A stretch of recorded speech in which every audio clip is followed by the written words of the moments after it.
अभी हम स्टार्ट कर रहे हैं Facebook do and don't series. मतलब इसमें हम बात करेंगे कि आपको क्या करना है और क्या नहीं करना है जब आप फेसबुक की एडवर्टाइजिंग कर रहे हैं। तो सबसे पहला टॉपिक है हमारा अंडरस्टैंडिंग योर ऑडियंस। इसके अंदर बहुत सारे लोगों के बहुत सारे अलग अलग सोच होती है, वो अलग अलग तरीके से काम करते हैं। तो इसके अंदर हम दोनों क्लियर करेंगे कि इसमें आपको करना क्या है और क्या नहीं करना है। इसके लिए सबसे पहला हम डिस्कस करेंगे डू, मतलब आपको जो करना है। करने के लिए आपने सबसे पहले आपको अपनी ऑडियंस कभी भी रिसर्च करनी है, मतलब आपकी जो टारगेट ऑडियंस है वो रिसर्च करनी है। मैं इसके पैरामीटर भी बताऊंगा आपको। रिसर्च करने के लिए मैं आपको पहले ही बता दूं, आपको कुछ नहीं करना है, अपना फेसबुक पेज ओपन करना है। आपके वहाँ पर इनसाइट्स का और आपका मेटा बिजनेस सूट का ऑप्शन होता है। तो अगर आप इनसाइट से जाके देखना चाहते हैं तो कुछ इस तरीके का डेमोग्राफिक्स आपको शो करेगा, जिसके अंदर आपको मैन वुमेन कितने परसेंट, लोकेशन क्या है, ये सारी चीज़ें बताएगा। उसके अलावा हम इसमें एक टूल भी बताएंगे आपको, तो इसके बारे में भी बता देता हूँ मैं आपको।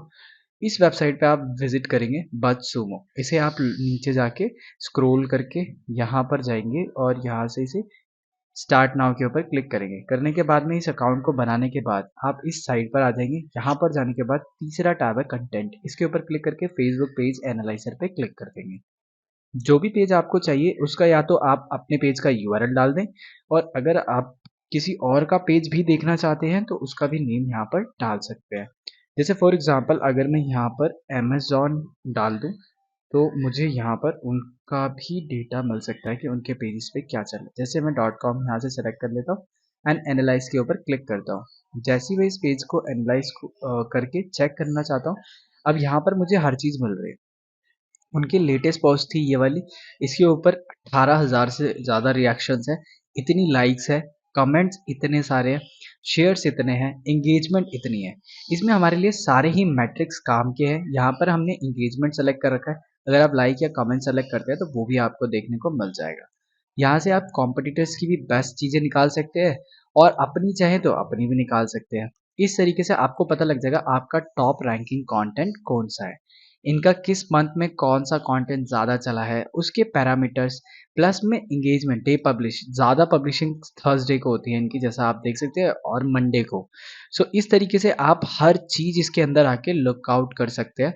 Average engagement by time publish, engagement कितनी रहती है। सो मतलब एवरेज एंगेजमेंट इतनी रहती है। एवरेज एंगेजमेंट पर पोस्ट टाइम, मतलब अगर इमेज डाली जाती है तो उसके ऊपर ज़्यादा एंगेजमेंट आती है रैदर देन अदर्स।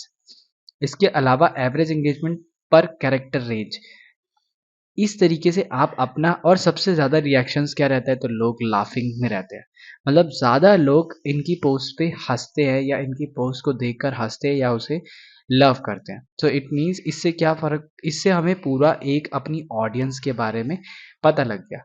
अब हम अगर पैरामीटर्स पे डिस्कस करें तो मैंने यहाँ बताया था research your target audience to understand their. अभी यहाँ पर फुलफिलमेंट है, हमें इन 3 पैरामीटर्स पे अपनी ऑडियंस को जज करना है।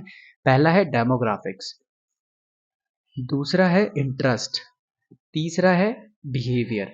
ये तीनों चीज़ें आपने अपने ऑडियंस में या फिर अपने ऑडियंस के अंदर सर्च करनी है। अपने पेज के ऊपर अलग अलग कंटेंट के बिहेवियर से पता लग जाएगा आपको कि वो कैसा बिहेव करते हैं, उनका किस चीज़ में इंटरेस्ट है। जो भी पोस्टें आप अपने पेज के ऊपर डालते हैं उससे आपको पता लगेगा कि ज़्यादा से ज़्यादा लोग किस कंटेंट पे जा रहे हैं। अगर मैं इस साइड पर आऊँ तो यहाँ पर आके फिर मैं व्यू कंटेंट के ऊपर क्लिक करूँगा। जैसे ही मैं व्यू कंटेंट के ऊपर क्लिक करता हूँ, अब मैं जो हमारे पुराने कंटेंट दिख रहे थे यहाँ पर, वो हमें यहाँ दिखना शुरू हो जाएंगे। आपको अगर बेटर अंडरस्टैंडिंग चाहिए या फिर आप अपना टाइम कम करना चाहते हैं तो यहाँ पे फिल्टर के ऊपर क्लिक कर सकते हैं। सारे पैरामीटर्स इस फॉर्म में भी आपको जल्दी जल्दी दिख जाएंगे। अब यहाँ पे पोस्ट टाइप अगर आप सारी में से हटाना चाहते हैं, जो भी कोई सिमिलर पोस्ट देखना चाहते हैं, लैंग्वेजेस अगर आप चेंज करना चाहते हैं, पास्ट ईयर की दिखा रही है आपको, अगर इस मंथ की देखनी है तो आप देख सकते हैं यहाँ पे 24 घंटे पहले की ही दिखाता है। तो अब आपने क्या करना है, इनकी जो टॉप पोस्ट है वो आपने देखनी है। उससे आपको एक बेनिफिट हो जाएगा कि मुझे भी इस तरीके का कंटेंट बनाना है। तो इस तरीके से हमें पता लगता है हमारी ऑडियंस का इंटरेस्ट क्या है।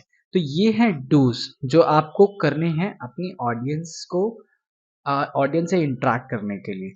अभी हमारे पास बिहेवियर्स हमने बात करी, अब यहाँ पर हमारे पास एक और डू है जो आपने करना है, मतलब जो चीज़ें आपने करनी है अपने पेज फेसबुक की मार्केटिंग के लिए। फिर दूसरा है हमारा यूज़ फेसबुक इनसाइट्स।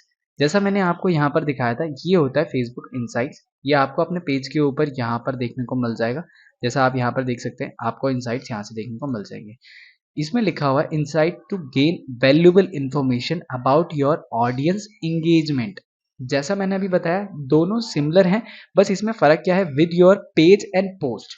मतलब हमें पेज के ऊपर आने वाली इंगेजमेंट्स और पोस्ट के ऊपर आने वाली इंगेजमेंट दोनों का ध्यान रखना है। हमें इसका ध्यान रखते हुए ही अपना फेसबुक की टारगेट ऑडियंस को प्लान करना है, या फिर किसी भी मार्केटिंग टर्म्स के लिए उन्हें टारगेट करना है। अब हम बात करेंगे कि यहाँ क्या हमें नहीं करना है।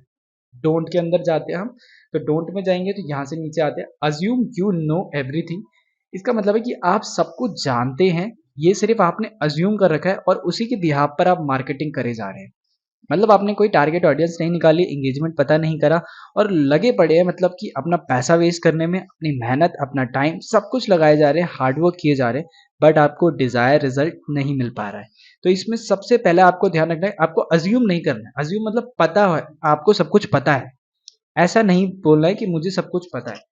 फिर अब हम नेक्स्ट पे चलते हैं अपने, यहाँ पर लिखा हुआ है हमारी रेगुलरली अपडेट ऑडियंस के पर्सोना के अकॉर्डिंग, उनकी प्रेफरेंसेस क्या उन्हें पसंद है, बिहेवियर किस तरीके से करेंगे। मतलब कि अगर आप पोस्ट डालते हैं, इमेज डालते हैं या फिर रील्स डालते हैं, लिंक डालते हैं, तो उनका किस तरीके से बिहेवियर ओवर द टाइम हमें चेक करना है कि वो चेंज हो रहा है। अगर आपने कल भी वही पोस्ट डाल रहे थे, आज भी वही पोस्ट डाल रहे हैं और आप अज्यूम कर रहे हैं कि दोनों पे मुझे सेम रिजल्ट मिल जाएगा, तो ऐसा नहीं होता है। आपने इस बात का ध्यान रखना है। अगर आप ऐसा नहीं करते हैं तो बहुत ज़्यादा चांसेस है कि आप अपनी ऑडियंस को मिस कर देंगे।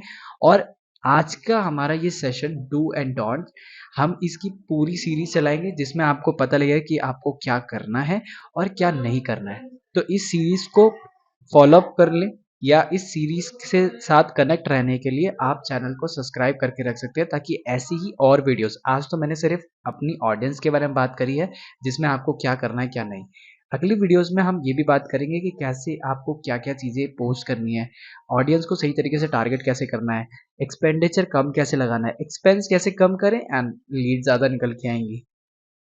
इतनी ये सारी बातें हमें अगली वीडियोस में देखने को मिलेगी। तो आपको करना क्या है, अभी सिर्फ जो मैंने बताया है ऑडियंस के बारे में, अगर आप सही कर रहे हैं तो सही के साथ कंटिन्यू करें, और अगर आप गलत कर रहे हैं तो उसे सही में कन्वर्ट करें, ताकि आप सही फेसबुक मार्केटिंग कर सकें।